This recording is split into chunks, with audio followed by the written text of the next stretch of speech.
ఇప్పుడు బండి భగీరథ్ ఈ అమ్మాయి మైనర్ అమ్మాయి ఎవరైతే ఉన్నారో వీళ్ళిద్దరూ కలిసి తిరిగారు, ప్రేమించుకున్నారు, పెళ్లి చేసుకోవాలనుకున్నారు కాబట్టి అలా వ్యవహరించారు. సో అందుకని ఆ అమ్మాయి ఫామ్ హౌస్కి వెళ్ళింది. ఇది ఒకటి నడుస్తుంది.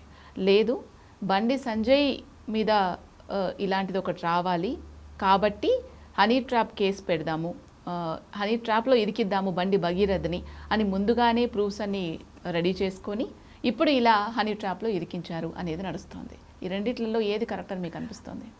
కాదండి, వీళ్ళిద్దరూ కలిసి ఉన్నప్పుడు చాలా ఫోటోలు తీసుకున్నారు. ఆ ఫోటోలు సోషల్ మీడియాలో పెట్టిందే భగీరథ. వన్స్ బయటకు వచ్చిన తర్వాత వాళ్ళు ఆధారాలు పెట్టుకున్నారు అనుకోవటం దేనికి? అసలు నువ్వే బయటేసుకున్నావు కానీ ఎందుకు వేసాడు? తనే ఎందుకు వేసాడు? తన మీద తనే ఇట్లా కేసు ఫైల్ అయిపోవాలి, నేనే హనీ ట్రాప్లో ఇరుక్కున్నాను అయిపోవాలనా? ఇప్పుడు ఆ అమ్మాయి నేను నిన్ను వదలను అంటుంది, నేను చచ్చిపోతాను అంటుంది, నువ్వు లేకపోతే నేను చచ్చిపోతాను అంటుంది. ఆ అమ్మాయిని వదిలించుకోవటం కావాలి.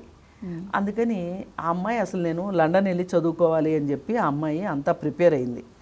ప్రిపేర్ అయ్యి వెళ్ళాలి అని అనుకుంటుంటే నువ్వు లేకపోతే నేను చచ్చిపోతాను, నువ్వు వెళ్తే ఎలాగా, నువ్వు వెళ్ళొద్దు, నువ్వు వెళ్ళటానికి వీల్లేదు, నువ్వు లేకపోతే నేను చచ్చిపోతాను అని పెట్టిన మెసేజ్లు కూడా ఉన్నాయి. బండి భగీరథ పెట్టి అట్లా ఆ అమ్మాయిని ఆపాడు.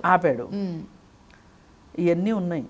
మరి ఇవన్నీ ఉండగా ఇవన్నీ వీళ్ళు ఎక్కడ ఎక్స్పోజ్ చేస్తారో అని చెప్పి దొంగే దొంగ దొంగ దొంగ అని అరిసినట్టు అతనే బయటేసుకున్నాడు.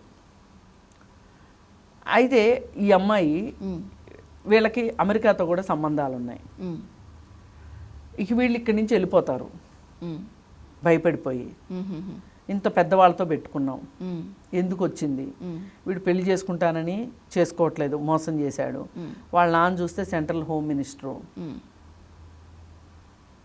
అని వాళ్ళు భయపడిపోతారు అని చెప్పి వీళ్ళు ప్లాన్ వేశారు.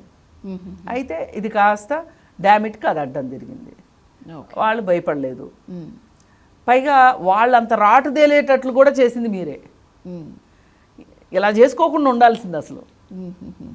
చాలా సింపుల్ సొల్యూషన్ ఏంటి అంటే జరిగింది ఏదో జరిగింది, ఈ పోలీస్ స్టేషన్ దాకా వెళ్లకుండా పెళ్లి చేసుకోమని చెప్పి వాళ్ళు అడిగారు. అది చేసేసుకుని ఉంటే అయిపోయిండేది కదా. అసలు మొత్తం లేనిపోని దారే పోయే కంపెనీ మెడకేసుకున్నట్టు చేసుకున్నారు. ఇప్పుడు ఆ అమ్మాయి కేసు పెడతాను అని అంటే నాలాంటి వాళ్ళు అలాంటి సలహా ఇవ్వరు. పోనీ అమ్మ పెళ్లి చేసుకొని క్షమించేసి అతన్ని పెళ్లి చేసేసుకో, ఇంక ఈ కేసులు ఇవన్నీ ఎందుకని నాలాంటి వాళ్ళు అయితే చెప్పరు. కొన్ని పనికిమాలిన సినిమాల్లో అట్లాంటివి కూడా చూపించినవి ఉన్నాయి. అత్యాచారం చేసిన వాడిని పెళ్లి చేసుకొని ఉన్నాయి. కానీ నాలాంటి వాళ్ళు అలా మాట్లాడరు. కానీ వాళ్ళే మీ దగ్గరకు వచ్చారు, పిల్లలండి ఏదో తొందరపడ్డారు పెళ్లి చేద్దాము అని. అప్పుడు ఎందుకు వినలా? వినుంటే అయిపోయిండేది కదా. అప్పుడు మీకు మా అబ్బాయి 10 మందితో తిరిగినా పర్లా,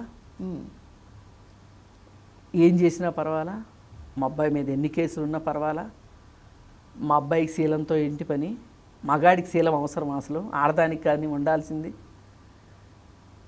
మేము ఒక ప్రపంచం తెలియని కన్యను తీసుకొచ్చి కన్యాదానం చేయించుకుంటాం తప్పితే పెళ్ళికి ముందే సంసారం చేసిన పిల్లని మేము ఎందుకు చేసుకుంటాం అని ఆలోచించబట్టి కదా. మన వెనకబడిన ఆలోచన వల్ల ఇవాళ ఇన్ని సమస్యలు వచ్చినాయి. ఇప్పుడు చెప్తారు, నిన్న మొన్న అంతా ఎగిరిన ఒక ఆయన డిబేట్లో, పొద్దున కూడా నాతో డిబేట్లో ఉన్నప్పుడు, ఇప్పుడు భగీరథ్ మీద కేసు పెట్టి ఏం సాధిస్తారండి? ఆ అమ్మాయికి నిజంగా న్యాయం జరగాలి అంటే ఏంటి? ఈ కేసులు ఇవన్నీ అవసరమా? పెళ్లి చేస్తే అయిపోద్ది కదా. ఓకే, ఇప్పుడు ఈ మాట ఎప్పుడు అన్నారు వాళ్ళు? అమ్మాయి తాలూకా వాళ్ళు ఎప్పుడు అన్నారు? ఆప్షన్ మీకే ఇచ్చారుగా. అందుకని ఏ రకంగా చూసినా ఈ కేసులో వాళ్ళమ్మ అప్రమత్తత ఏదన్నా ఉంది అంటే ఒక ఆశతో కూడిన అప్రమత్తత ఉండుండొచ్చు. ఇప్పుడు మనం ఖచ్చితంగా మనకి తల తూగే వాళ్ళతోనే పెళ్ళిళ్ళు చేయాలని ఎవరో అనుకోరు. ఒక్కొక్కసారి అమ్మాయి పరిస్థితి చాలా బాగుండి వాళ్ళు అబ్బాయిలో ఏవో 1-2 క్వాలిటీస్ బాగున్నాయి అనుకుని డబ్బు లేకపోయినా పెద్ద వ్యాపారాలు లేకపోయినా వీళ్ళ వ్యవహారాలు చూసుకుంటాడు, మంచి అబ్బాయి అయితే చాలు అని పెళ్ళిళ్ళు చేసిన మామగారులు ఉన్నారు. అలాగే మనకే బోల్డ్ ఉంది. ఒక మంచి ఫ్యామిలీ నుంచి ఒక అమ్మాయి వస్తే, బాగా చదువుకున్న అమ్మాయి, అందమైన అమ్మాయి వస్తే మనకు బాగుంటుంది అని కట్నాలు ఇవ్వని వాళ్ళను కూడా పెళ్ళిళ్ళు చేసుకున్న సందర్భాలు కూడా ఉన్నాయి. ఇవి మనం ఏం కోరుకుంటున్నాం అనే దాన్ని బట్టి ఉంటుంది. ఇప్పుడు కొంతమందికి మాకే బోల్డ్ ఉంది, మాకు ఉద్యోగాలు చేసి ఊళ్ళేలే అమ్మాయి అక్కర్లేదు, ఇల్లు చూసుకునే అమ్మాయి, ఇంటి పట్టు నుండే అమ్మాయి అయితే చాలు అనుకుంటారు. దానికి మ్యాచ్ అయ్యే అమ్మాయి వచ్చింది అనుకోండి, మనందరికి ఎందుకు అసలు అమ్మాయి అంటే చదువుకున్న అమ్మాయి ఖచ్చితంగా ఉద్యోగమే చెయ్యాలి అని మనం ఎందుకు అంటాం చెప్పండి.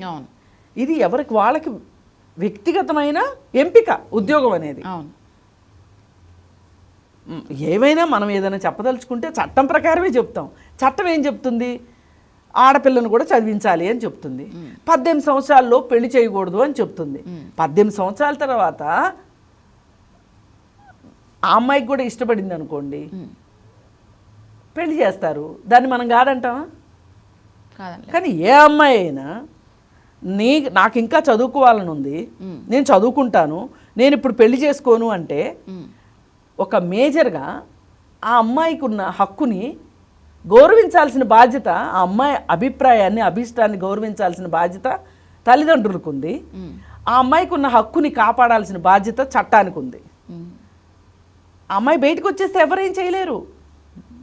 వచ్చేసి నేను చదువుకుంటానంది అనుకోండి, అలా వచ్చేసి చదువుకున్నప్పుడు నిన్న మొన్న సోషల్ మీడియాలో వచ్చింది ఒక వార్త, ఇంటర్మీడియట్ అయిపోయిన అమ్మాయిని పెళ్లి చేస్తాము అంటే ఆ అమ్మాయి ఇంట్లోంచి పారిపోయి వచ్చి అష్ట కష్టాలు పడి గ్రూప్ 1 ఆఫీసర్ అయ్యి ఇవాళ ఒక ఆఫీసర్ స్థాయిలో ఇంటికి వెళ్తే ఇంట్లో వాళ్ళు, ఇంటి పక్కల వాళ్ళు, చుట్టాలు అందరూ ఆశ్చర్యపోయారు. అలా వచ్చే అమ్మాయిలు కూడా ఉన్నారు. అదే ఆ అమ్మాయి ఎంపిక.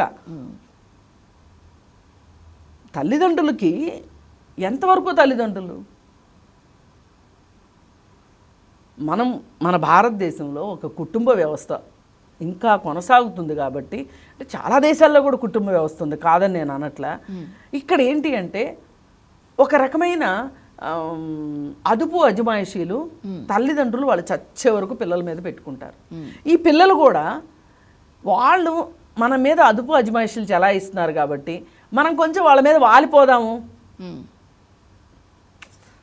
అవును, మనం సర్వస్వతంత్రంగా ఉందాము అని పిల్లలు అనుకోరు. పిల్లలు అలా ఉండాలి అనుకుంటే తల్లిదండ్రులు ఇష్టపడరు. అలాగే ఆస్తులు ఇస్తారు, కష్టపడి సంపాదించినవి, అలాగే అంతస్తులు ఇస్తారు, ఏమన్నా రాజకీయ వారసత్వం ఉంటే అది ఇస్తారు, వ్యాపార వారసత్వం ఉంటే అది ఇస్తారు. వీళ్ళ ఉద్దేశం ఎలా ఉంటుంది? నేను పడ్డ కష్టం నా పిల్లలు పడకూడదు. చాలామంది తల్లిదండ్రులు మాట్లాడేది ఇదే. ఇప్పుడు చాలామంది నేను డాక్టర్ చదవాలనుకుంటా, నేను ఏదో కారణం చేత చదవలేకపోయా, కానీ నా పిల్లలు చదవాలి అని అనుకుంటారు. ఒకప్పుడు పిల్లలు కూడా దీన్ని ఒప్పుకునేవాళ్ళు. అవును, ఇప్పుడు ఒప్పుకోవట్లా. ఇప్పుడు అది కూడా దాటిపోయింది. ఇప్పుడు ఆ స్టేజ్ కూడా దాటిపోయింది. పిల్లలు నేను ఇవాళ ఆర్ట్స్ చదువుతానంటే ఆర్ట్సే చదువుతున్నారు. తల్లిదండ్రులు బలవంతం చేయలేకపోతున్నారు. అందుకని ఏంటంటే మనము ఇవాళ పిల్లలు తల్లిదండ్రులు అనే విషయంలో మన దేశంలో ఉన్నంతగా వేరే దేశాల్లో ఇంత క్లోజ్ రిలేషన్షిప్ కుటుంబాల్లో లేదు వేరే చోట. అందుకే ఏదైనా ఒక ఇబ్బంది పడ్డాడు, పిల్లాడు ఇబ్బంది పడుతున్నాడు అంటే తల్లిదండ్రులు చూస్తూ ఊరుకోలేరు, ఏదో ఒకటి చేస్తారు. వాళ్ళ దగ్గర ఏదైనా డబ్బు ఉంటే డబ్బు సాయం చేస్తారు, మాట ఉంటే మాట సాయం చేస్తారు. అక్కడ దాకా ఎందుకండి, ఎంతమంది తల్లులు కూతుర్లు అమెరికాలో ఉద్యోగాలు చేస్తా పిల్లల్ని పెంచలేకపోతున్నారని వెళ్ళి గాడి చాకరీ చేస్తున్నారు చాలామంది తల్లిదండ్రులు. ఎందుకు చేస్తారంటే మన భారతదేశంలో అంతే. కాబట్టి పిల్లలు ఏదైనా తప్పు చేస్తున్నప్పుడు తల్లిదండ్రులు బాధ్యత వహించాల్సిన పరిస్థితి ఉంది భారతదేశంలో. ఇప్పుడు మీరు ఎందుకండి ప్రతిసారి బండి సంజయ్ని తీసుకొస్తారు అని మాట్లాడుతుంటారు. ఎవరు తీసుకురావాలని అనుకోవట్లా. ఎవరికన్నా రాజకీయ కక్షలు ఉంటే వాళ్ళు ఏమైనా తీసుకురావాలనుకుంటున్నారేమో, కానీ మరి ఈ పిల్లాడు నిరంజన్ రెడ్డి గారు లాంటి పెద్దలు ఆయన్ని పెట్టుకోగలడా? పెట్టుకోలేడు. బండి సంజయ్ కొడుకు కాకపోతే పెట్టుకోలేరు కదా. ఇలా దాక్కోగలరా? దాక్కోలేరు. ఇమీడియట్గా దొరికిపోతారు. మరి ఇంతమంది సహాయంగా మాట్లాడగలరా బండి సంజయ్ కొడుకు కాకపోతే? మాట్లాడలేరు. అదేమంటే అంటారు, మీరు బండి సంజయ్ కొడుకు కాబట్టే మీరు ఇంత ఇదిగా మీరు ఆ అబ్బాయి మీద కక్ష సాధింపులాగా మాట్లాడుతున్నారు అని అంటారు.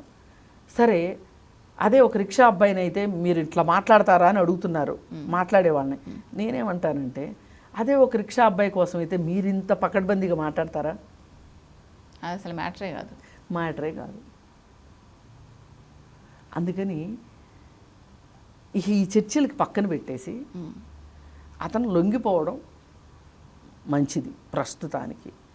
ఒక్కవేళ అతను లొంగిపోవటానికి ఇష్టం లేకపోతే కూడా బండి సంజయ్ గారు యాజ్ ఏ మినిస్ట్రీ హోదాలో, ఇప్పుడు ఎవరన్నా ఒక నేరస్తుడు దొరకలేదనుకోండి, ఓ టెర్రరిస్టో ఇంకోడో దొరకలేదనుకోండి, ఒక హోంమంత్రి హోదాలో మీరేం చెప్తారు?